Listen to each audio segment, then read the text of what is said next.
Olá, tudo bom? A gente está aqui hoje com o Dr. Sidney Pisse, um dos maiores especialistas em endometriose do Brasil.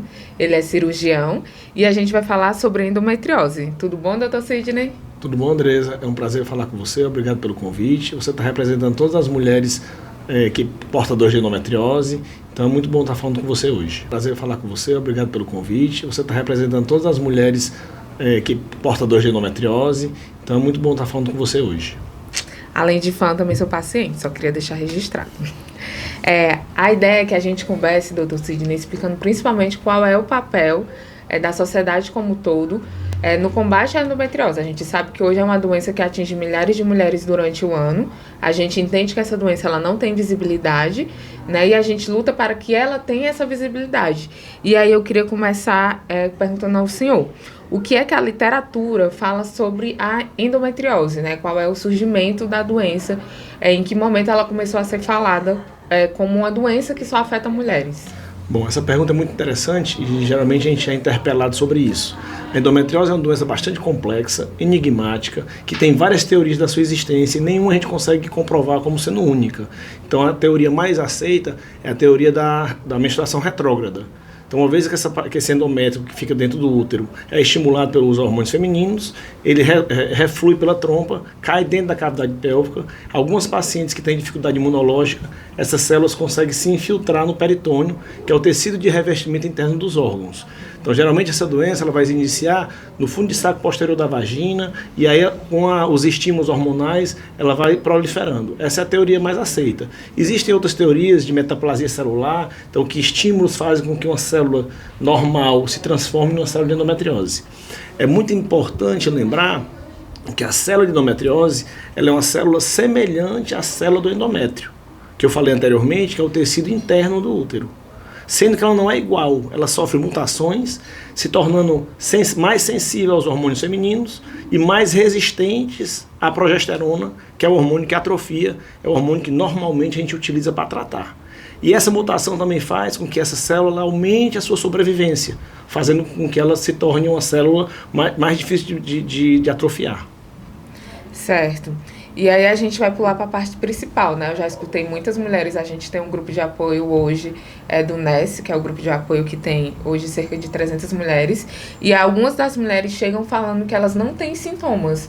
Outras mulheres já têm sintomas desde a primeira menstruação. Então eu queria entender com o senhor quais são os principais sintomas e como é que a gente percebe uma endometriose assintomática. Muito importante essa iniciativa de criação de grupos de apoio. Então, uma das maneiras que a sociedade civil tem de tentar antecipar esse diagnóstico é a criação de grupos de apoio que a gente consiga fomentar a ideia da endometriose e os seus sintomas. Você falou de mulheres assintomáticas. Geralmente, a gente tem na literatura em torno de 10% de mulheres que se consideram assintomáticas. Tá? Sendo que quando a gente vai para uma entrevista mais dentro do consultório especializado, a gente termina encontrando alguns sintomas. Os sintomas de alerta, os sintomas mais iniciais que levam a gente a pensar na doença é aquela cólica menstrual intensa. Então, uma cólica que dura mais do que 2 dias, uma cólica que deixa essa paciente se ausentar das suas atividades laborais, do colégio, numa escala visual analógica de 0 a 10, acima de 7, que faz ela tomar analgésico, que faz ela faltar a eventos sociais, o alerta. Geralmente, essas meninas, essas adolescentes, que a doença se inicia na adolescência, elas também apresentam um sangramento menstrual mais intenso. Muitas vezes ela acha normal porque ela não tem parâmetro, mas aquele fluxo que tem coágulo, aquele fluxo que às vezes suja a roupa da adolescente, tá, também é outro sintoma de alerta.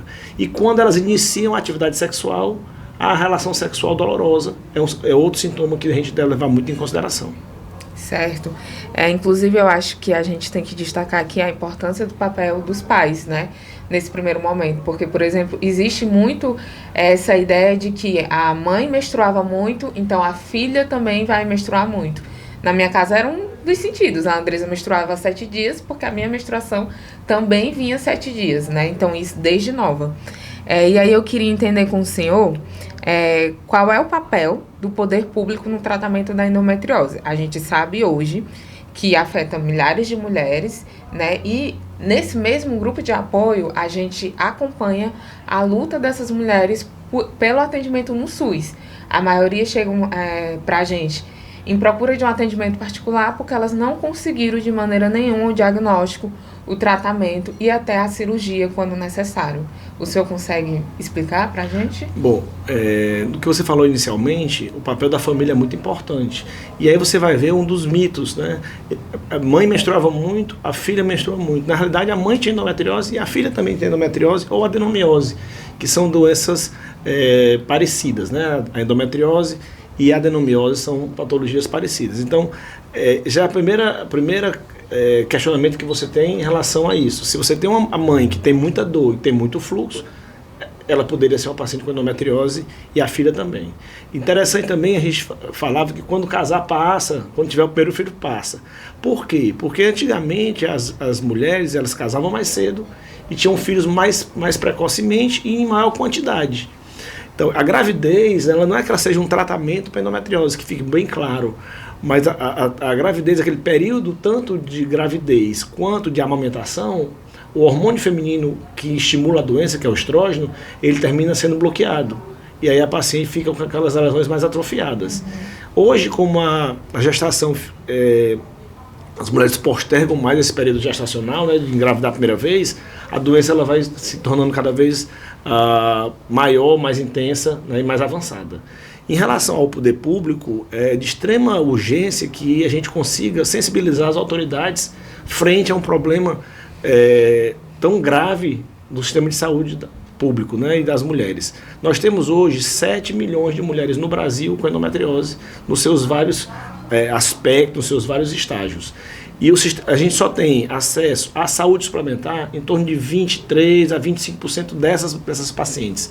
Então a gente tem cerca de 5 milhões de mulheres desassistidas. 5 milhões de mulheres que estão no sistema único de saúde, em que até mesmo o sistema de saúde suplementar não está preparado para atender as pacientes na sua completude de endometriose. Você imagina o sistema único de saúde. Então, mesmo os poucos hospitais que a gente tem hoje que fazem tratamento para endometriose mais avançada, eles não conseguem dar fim a essa demanda tão intensa que é a doença. Então, o poder público ele tem que investir em medidas preventivas, de esclarecimento, de atendimento precoce a essas pacientes. A família tem que estar alerta, aquela filha que tem dor, que tem fluxo aumentado. Não só a família, mas a escola, as psicólogas, os professores, aquela menina que se ausenta, que põe atestado por dor. E nas fábricas, no trabalho, aquela mulher que você vê que vai para a saúde do trabalho, aquele médico do trabalho, que ele identifica que ela está nesses períodos de menstruação, que ela está se ausentando, essa paciente, essa moça, essa senhora, ela tem que sair desse sistema e ser investigada, quer seja no serviço suplementar ou no serviço público. Certo. E aí o senhor falou uma coisa muito importante. A gente tem como parceira a Lidiane Carbage, que é uma psicóloga que a gente sempre chama para os nossos eventos, porque ela, além de psicóloga, ela também é paciente, né? Então, a Lidiane Carbage, ela sempre fala que o principal papel dela como paciente e psicóloga é também disseminar informação, porque ela é psicóloga infantil, então ela atende em escolas, né? E aí eu acho que é super importante os pais, a família como um todo, escutar até chegar no poder público. Eu acho que a primeira fase ali de uma mulher ser diagnosticada de endometriose é dentro de casa, né? Então é como um todo. E aí eu queria perguntar ao senhor, como é que a gente consegue classificar hoje o tratamento da endometriose no SUS, tendo em vista que o senhor falou, né, que eles não conseguem atender a demanda e até mesmo diagnosticar, que é o principal ponto? Eu acho que ele está muito longe ainda de ficar bom. Tá? É praticamente ineficiente. A gente tem ainda que trabalhar muito acerca disso. Existem várias sociedades tentando sensibilizar o poder público, né? Eu sou hoje delegado da Sociedade Brasileira de Endometriose, né, do capítulo Norte-Nordeste, e a gente tem atividades junto ao poder público, junto à Assembleia Legislativa, para tentar trazer esse assunto à tona, para que a gente consiga cada vez mais atender essas pacientes. Mas ainda está muito longe. Os hospitais públicos eles não conseguem atender nem as patologias mais simples, como na parte ginecológica, como uma esterectomia, ou inclusive um câncer de mama. Você ainda tem uma demanda reprimida muito grande.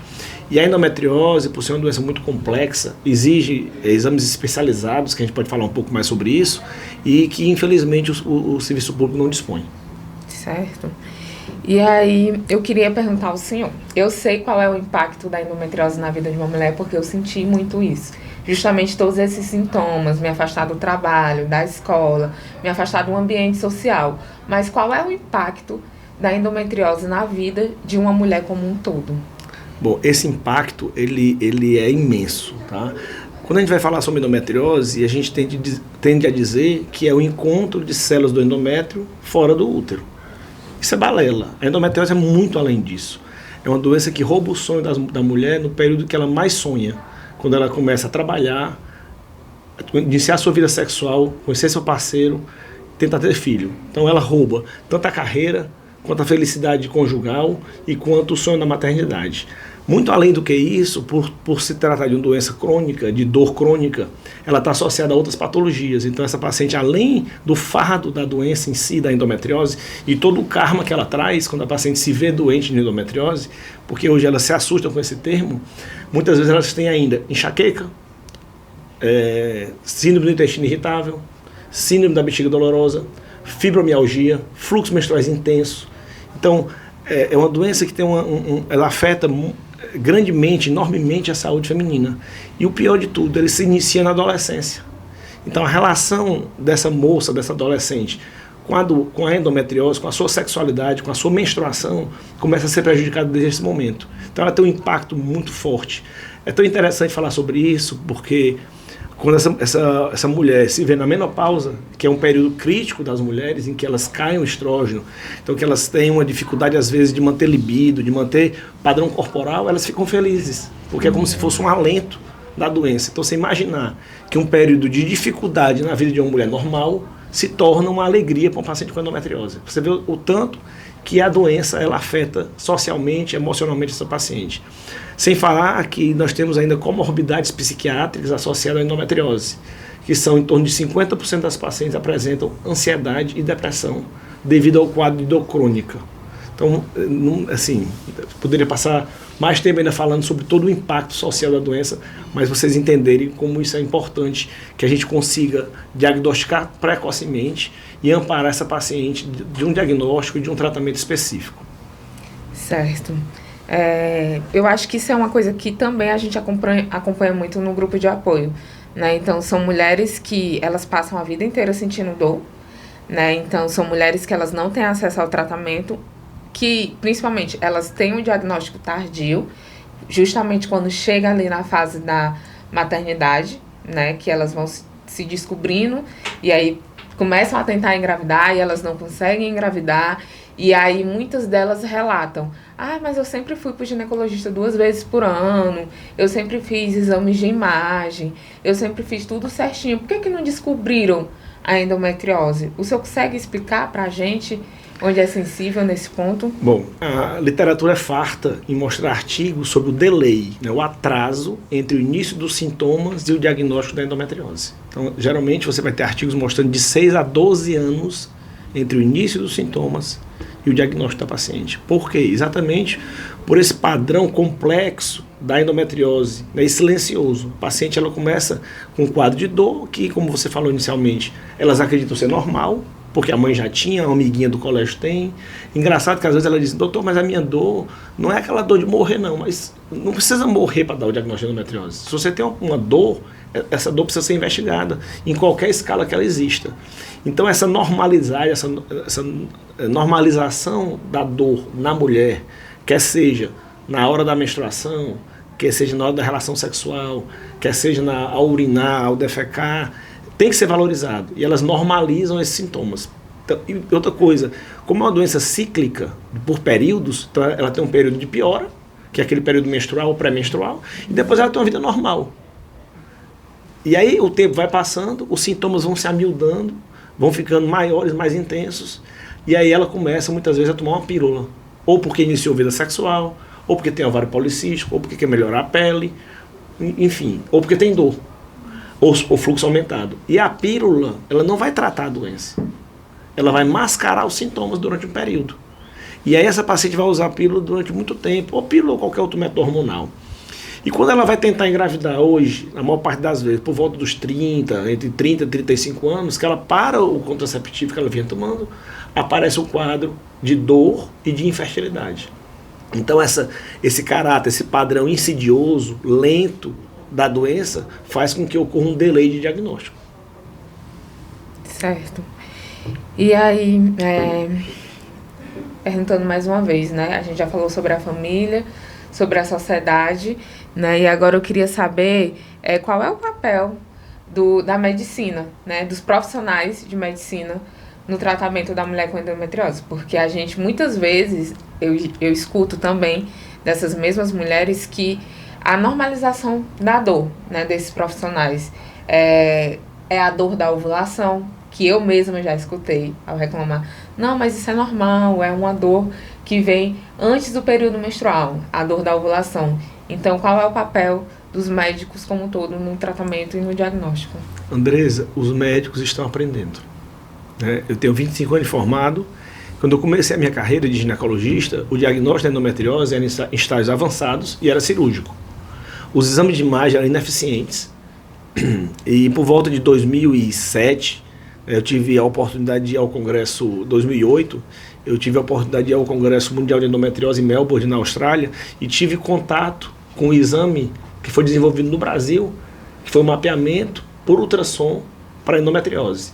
Esse artigo, vocês podem acessar, é um artigo de 2007, escrito pelo Maurício Abraão, que é um grande pesquisador sobre endometriose. Ele chocou a comunidade científica à época.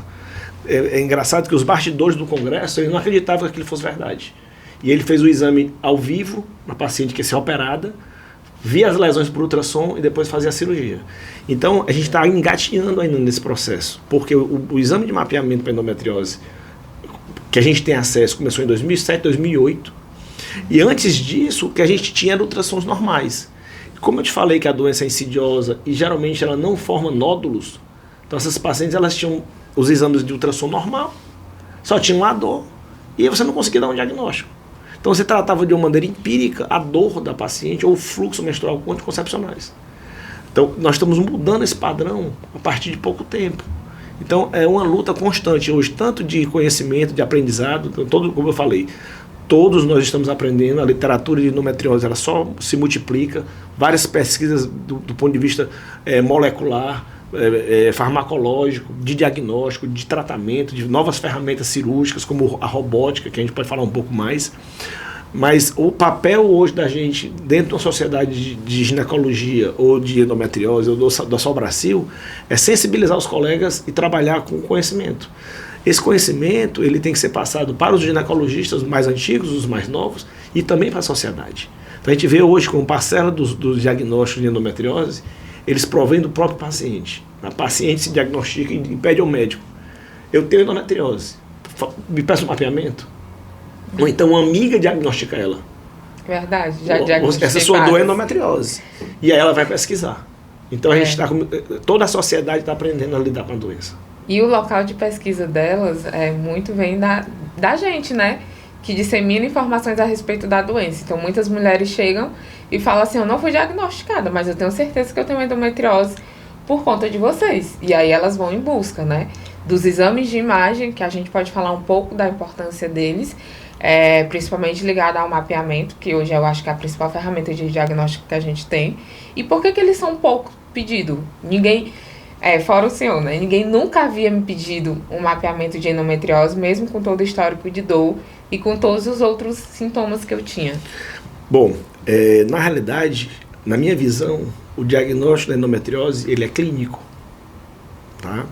Até esse artigo que eu citei, do Maurício Abraão, de 2007, 68% das pacientes tinham diagnóstico por anamnese, que é a entrevista médica, e exame físico. Então, uma consulta que você pode executar em qualquer canto, lá na Pedra Branca, no interior do Ceará, você escutar a mulher, escutar a paciente e fazer um exame físico, ginecológico, um toque.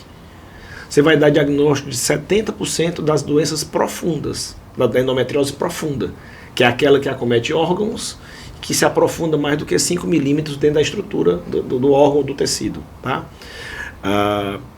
E o mapeamento ele é difícil de ser solicitado porque ele precisa de um médico mais especializado. E aí são exames de ultrassom com preparo de intestino, feito dentro de um protocolo. São exames que demoram no mínimo 30 minutos. No mínimo 30 minutos. Pode chegar até mais de 1 hora, dependendo da quantidade de lesão que as pacientes têm. Os aparelhos de imagem têm que ser aparelhos de última geração, para que a gente consiga ver pequenas alterações, né? Então a ultrassonografista ela vai ver alteração de deslizamento das estruturas. Então, a endometriose ela causa uma fibrose, um acolamento dos órgãos. Então, na hora do exame de ultrassom, você vê que você tem uma aderência desses órgãos. Então é preciso um profissional bom, tempo para executar o exame e um aparelho muito bom. E o outro exame é a ressonância magnética da pelve, que também é um exame caro, que você não consegue ter em toda cidade, em todo local. E também tem que ser feito de um protocolo para endometriose, que geralmente é um exame mais caro, porque ele vai ter que usar mais cortes. Com isso, você demora mais tempo de máquina. Então, por isso tudo que eu estou lhe falando, o exame se torna mais difícil, menos acessível. Mas o que eu acho é que, principalmente quem trabalha no interior, a gente consegue diagnosticar as pacientes clinicamente e estão autorizados a começar o tratamento. Se essa paciente não melhora com o tratamento clínico, aí sim ela precisa de um tratamento cirúrgico. E aí, nesse momento, é melhor que ela não opere do que ela opere sem um mapeamento bem feito. Porque a cirurgia de endometriose, quando indicada, ela só nos dá uma chance. A primeira cirurgia é a cirurgia mais importante. Porque é a cirurgia que você consegue remover todos os focos, que tudo que você visualiza dentro daquela cavidade que está alterado provavelmente é doença, que todos os espaços avasculares que a gente consegue entrar dentro da pelve eles estão livres. Então, se a paciente tem dor, ela pode ser diagnosticada mesmo sem um exame tão específico. Se você não tiver, óbvio que se você tiver é melhor que você disponha. Mas para o tratamento cirúrgico, é impreterível que ela tenha um mapeamento bem feito, para que o cirurgião ou a equipe que vai executar o procedimento consiga fazer ele a contento. Na minha percepção, a dor da mulher foi normalizada na sociedade. O período menstrual ele foi ali, desde o início dos tempos, feito para que a gente sinta dor durante todo o período, né? Por exemplo, eu só tinha praticamente uma semana no mês que não sentia dor. Então, eu queria que o senhor falasse um pouco sobre isso, sobre essa normalização da dor da mulher, tanto no período menstrual, como na relação sexual, né? Eu acho que essa dor feminina ela é histórica, né? Ela vem do passado. Existe um grande empoderamento feminino, não gosto muito dessa palavra, mas existe um empoderamento feminino de 100 anos de luta. Então eu acho que isso está mudando. Tá? Eu acho que o empoderamento é muito mais intelectual, de você se conhecer, de você saber que aquilo não está correto com o seu corpo, mas nós ainda vivemos numa sociedade machista, né? E a gente historicamente, como eu lhe falei, a mãe que sentia dor, ela acha que também a filha sentir dor é normal, mas cada vez mais a gente vê uma quebra em relação a isso, muito por conta da mídia, né? Você tem um papel muito importante nesse processo, a imprensa mostrando cada vez mais pessoas de sucesso, mulheres atrizes que têm a doença, que conviveram com a doença há muito tempo, que teriam todos os recursos para ter um diagnóstico e que também você vê um delay nesse atendimento. Então eu acho que o canal hoje é esse de informação. A dor não é normal em nenhuma circunstância. Não quer dizer que uma paciente que tem dor ela tem alguma coisa muito gravíssima, mas toda dor de qualquer natureza ela precisa ser esmiuçada na sua magnitude, inclusive porque dores que duram mais do que 3 a 6 meses elas fazem um processo de neuromodulação. Então existe o risco da paciente de centralizar essa dor. O que é isso?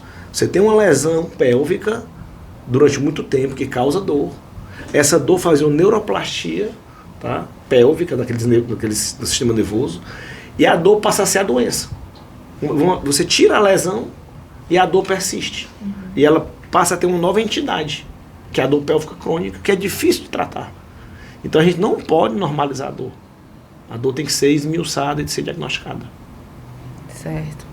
Agora eu queria falar um pouco sobre cirurgia robótica. A gente sabe que existem alguns métodos aí para a gente tratar cirurgicamente. Acho que cirurgicamente é a última opção, né, tratamento da endometriose. E eu queria que o senhor explicasse para a gente como é feita a escolha do método, por que a cirurgia robótica está ganhando tanto espaço. Bom, o mais importante é a gente saber quando indicar. Isso é o que a gente vai ganhando, Andresa, ao longo dos anos de trabalho, né? Quando você vai indicar uma cirurgia? a gente indica a cirurgia de endometriose naquela paciente que tem dor, refratária a tratamento clínico, que traz para ela perda da qualidade de vida. Então, aquela dor é suficiente para ela submeter a um procedimento cirúrgico. Segundo, naquelas pacientes inférteis, pacientes que não conseguem engravidar, elas se beneficiam da cirurgia de endometriose, uma vez em que você remove os focos e você tem uma taxa de gravidez nessas pacientes, uma média acima de 50%.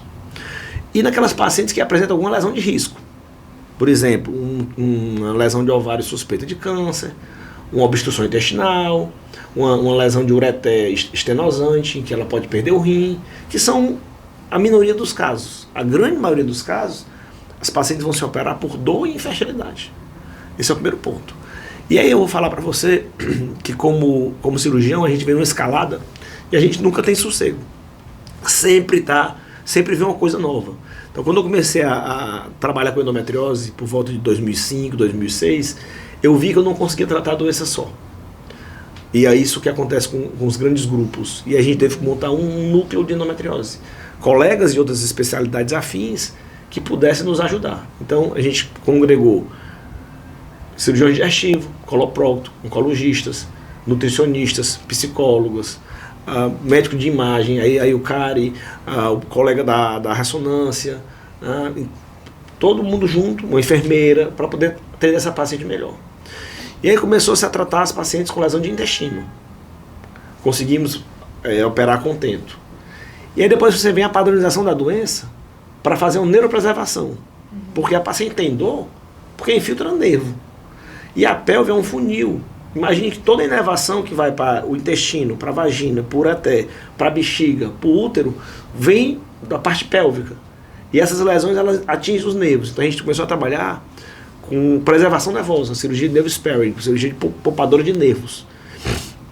Depois dessa você conseguir dominar um pouco isso melhor, começou a aparecer as lesões de diafragma, que já era outro desafio, porque a gente trabalhava na pelve.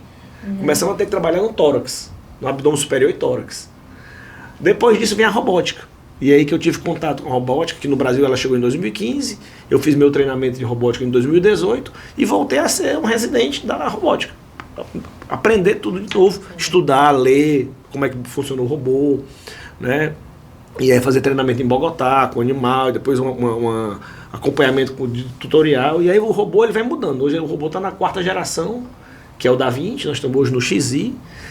Tem outras plataformas chegando, tem o Hugo, tem uma plataforma inglesa. Então, com a chegada de mais plataformas, tá, e mais hospitais em Fortaleza, a gente começou a ter um maior acesso à plataforma robótica. E qual é a diferença? Tá? A cirurgia de endometriose, ela deve ser feita por endoscopia, tá? Minimamente invasiva. Não dá para fazer cirurgia de endometriose aberta, porque a gente perde os parâmetros, a gente perde as pequenas lesões, a gente não consegue ter uma visualização tão boa da inervação, do ureter, então a cirurgia tem que ser no ambiente laparoscópico. A laparoscopia avançou muito, então a gente tem hoje câmeras de 4K, uma visão maravilhosa, os instrumentais se modernizaram, as pinças de energia dissipam pouca energia, o que faz com que a gente tenha menos risco de lesão térmica, tá? Mas aí ela empacou em alguns pontos. O movimento das pinças e a visão 2D. E também a ergonomia, que o cirurgião fica em pé. O robô ele não cansa. Então os movimentos são precisos. Você para a ótica e você consegue ver. Na laparoscopia a visão é bidimensional. Na robótica a visão é 3D. Aquela visão que a gente tem dos filmes, do Avatar, que você põe aquele óculos, você consegue ver a profundidade dos tecidos.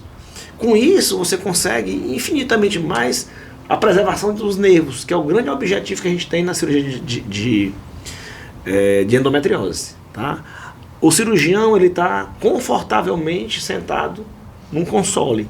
Então é engraçado que você aperta um botão e o console se posiciona do jeito que você deixou da última vez, ergonomicamente. E você consegue fazer cirurgias longas, porque você não tem esse cansaço da laparoscopia. Os portais da robótica eles não se movimentam, então não tem tração na parede abdominal, fazendo com que a paciente tenha menos dor. E agora nós temos um recurso novo que chama FlyFlay, que é exatamente, você injeta uma substância verde indocianina, Você consegue ver a vascularização das estruturas, que é um outro ponto que ajuda bastante a gente. Uma vez que você vai fazer uma cirurgia intestinal, que você faz a gente chama de anastomose, quando você tem que tirar um pedaço e fazer uma emenda, né, vamos dizer assim, é uma anastomose. Uma das complicações que pode acontecer é a diminuição da vascularização naquele tecido. Com essa tecnologia você consegue ver de uma maneira mais direta aquela vascularização. Então, dentro de tudo que foi... o movimento das pinças do robô. Na laparoscopia o movimento é assim, na robótica o movimento de 270 graus. Então facilita muito você trabalhar dentro de uma área como um funil, que é a pelve feminina, ela é estreita, e aí você trabalha muito mais fácil com a tecnologia robótica. Certo. E o senhor pode explicar para a gente também quais são os benefícios da técnica de cirurgia robótica para paciente? Como é que funciona? Para paciente, o que a gente vai ter mais visivelmente é um pouco menos de dor do que a laparoscopia. A laparoscopia você já tem menos dor, porque são pequenos portais, mas no robô não tem esse trauma. Para paciente você tem uma preservação maior da inervação pélvica dessa paciente, você tem uma visão melhor, tá? E cirurgias mais complexas, a robótica facilita muito. Então, cirurgias urinárias, que você tem que ressecar uma parte do ureter e fazer uma anastomose desse ureter, cirurgias muito prolongadas que a equipe termina cansando. Para diafragma, a robótica é fantástica, porque é uma cirurgia muito difícil por laparoscopia, porque a gente tem que soltar o fígado, aquela sutura é muito difícil. Então, por robô, os resultados são muito promissores em relação a esse tipo de procedimento. Então, o que eu poderia falar para a robótica, para aquela paciente que quer fazer uma cirurgia e quer o melhor método? A robótica seria bem indicada para casos mais complexos, tá? Para úteros grandes, para miomas grandes, porque a sutura por laparoscopia, por robótica é muito mais fácil. Tá? Para cirurgias urinárias, para cirurgias de diafragma, ela ajudaria bastante. Certo. E agora, doutor Sidney, eu queria saber, depois do diagnóstico da endometriose, quais são os próximos passos dessa paciente? O que é que ela vai procurar depois do diagnóstico dela? Bom, a gente se fala muito hoje em especialista em endometriose. Eu penso que o especialista em endometriose deve ser o ginecologista geral, ginecologista que está com a paciente. Porque se ele não conseguir tratar uma paciente clinicamente de endometriose, ele tem que rever os conceitos. Porque nós estamos falando de 15% de mulheres que estão no consultório dele e mais 25% de mulheres com adenomiose, que são patologias correlatas. Então, ele tem que atender essa paciente. Como é que é feito? Depois que você diagnostica que essa paciente tem endometriose, você vai começar um tratamento clínico, tratar a dor, acompanhamento nutricional. Essa paciente vai ser indicada para atividade física. Então, é todo um approach complexo, multidisciplinar para essa paciente.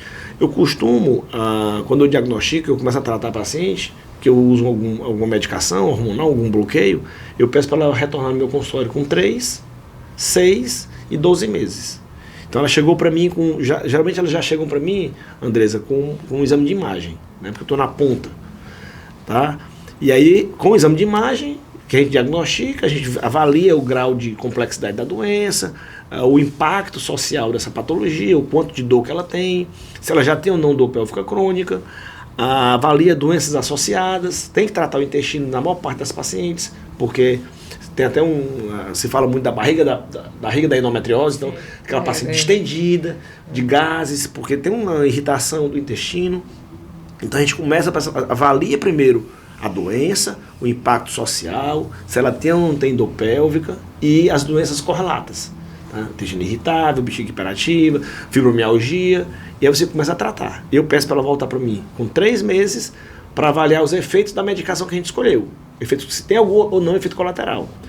Com 6 meses, geralmente, é o máximo de resultado que eu vou ter com o tratamento hormonal. Então, se ela não melhorou com 6 meses, eu posso até trocar a medicação. Mas, provavelmente, essa paciente vai se beneficiar de uma cirurgia. E com 12 meses, ela volta, se ela estiver bem, para a gente refazer o exame de imagem. Para avaliar se a doença aumentou ou não. E o exame de imagem ele vai ter que ser repetido anualmente. Certo.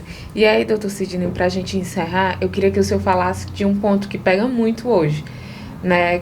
Qual é a relação da endometriose com a infertilidade? A gente sabe que é um sintoma, né? Mas as meninas do grupo de apoio, mais uma vez, elas sempre ficam se perguntando qual é a relação dos dois.